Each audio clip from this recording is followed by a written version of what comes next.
Ang una-una pasalamaton ko ako grabe ang among pagpasalamat uban sa katawhan sa barangay Sinayawan uban sa kong council nga diin na napahigayon gyud ang ato ang medical mission kay mao na gipangandoy sa mga katawhan nga diin adunay libreng check-up sa medical sa panglawas sa katawhan. Adunay magpaibot ngipon, adunay mga cysts, ug adunay magpatuli. Daghan kayo, gusto sila mo check up, living check up. So nagkandak mi og nagparubing mi sa tibuok barangay Sinyawan sa tanang purok, gipibalo namo sa mga top leader, o mga council, ilang gipahibalo tungod kay mao man gini ang kwan sa mga katawhan nga diin nga nangandoy nga diin nga dunay libreng nga check up. Una pasalamaton ko kang Gob o kang Vice Gob, kang Ma'am Yvonne o kang Sir Mark nga diin ang among mga resolution gikan sa pagsugod nako nahimo akong punong barangay dinhi sa barangay Sinyawan.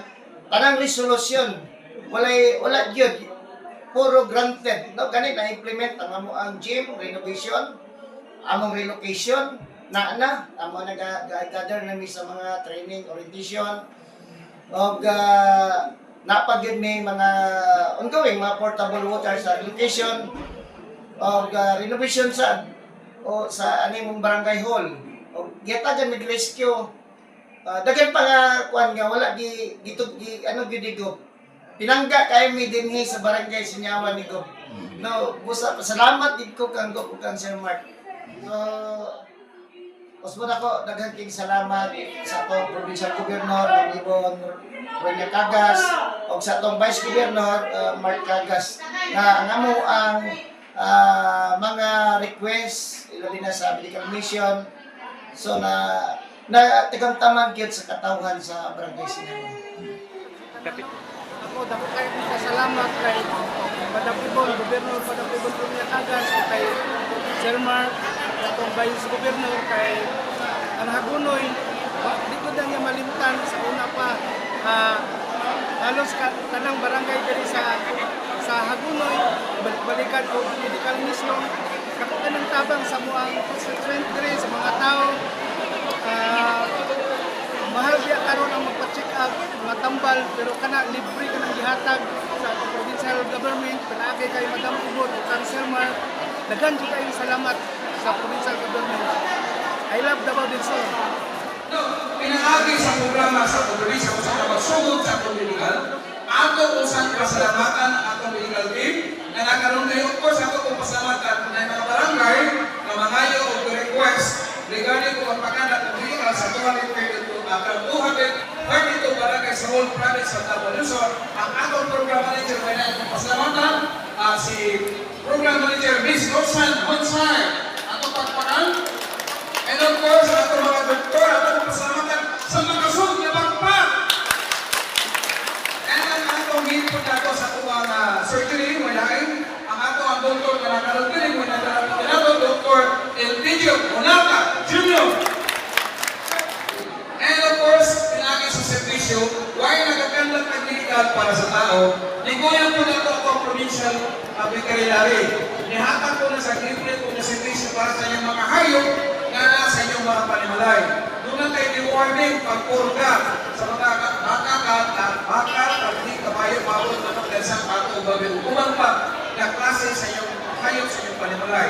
Doon na tayo animal vitamins, antibacteria o anti-rabies sa iyong poultry.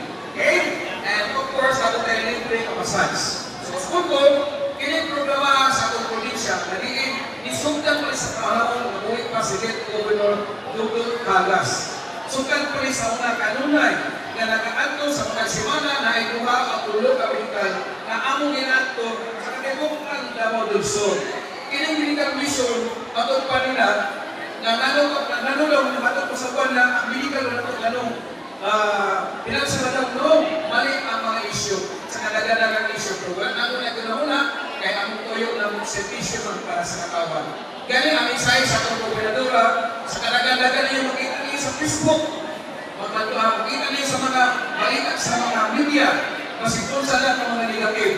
Pero matod pa ni Vice Governor Mark Cagas, Governor Ibon, wala sila nagtutok sa mga isyo kung servisyo ang nakuha para sa katawan. Ibalik sukli ang mga programa para sa mga tao. O pili ng programa na pinasulti ko niya. Okay?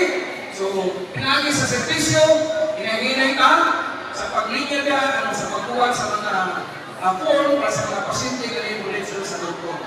Okay? So, nasabdan mo ka na. So, pinagi sa programa, pasalamatan si Governor Ibon Ronya Cagas na po sa ating Vice Governor Mark Cagas. My respect to our beloved provincial governor, Honorable Ibon Ronya Cagas, sa ito ang Vice Governor, Honorable Mark Cagas, o sa ito naman, sa ito ang lungsod, Honorable Rizky Teresa, o sa ito ang Vice, which is Magipaden, sa Magipaden, o sa ito mga barangay officials, o sa ito ang mga Studios, ito ang mga tatag, o yung sa ito ang Dr. Narca, o sa ito ang nurse, nabuksan bunsay, hindi na memorize ang mga doktor o mga nurse. Sa tanan-tanan, nakakini, ang bisita, maayong buntag kaninyong tanan. Una-una, mapasalamatan kay ug ako ang barangay Siyawan, ano na kay medical mission. So, ang request na ito, diin nga, ikinanglan sa katawan sa barangay Siyawan ang libre na check-up, libre na patuloy, libre na itong mga sis. Talaga kayo ang gusto din na ano na yung medical mission. So, salamat kayo sa ito ang probinsya, sa ito ang gobernador, Ibon niya, Sir Mark, o sa tanang natin niya, ang mga talaga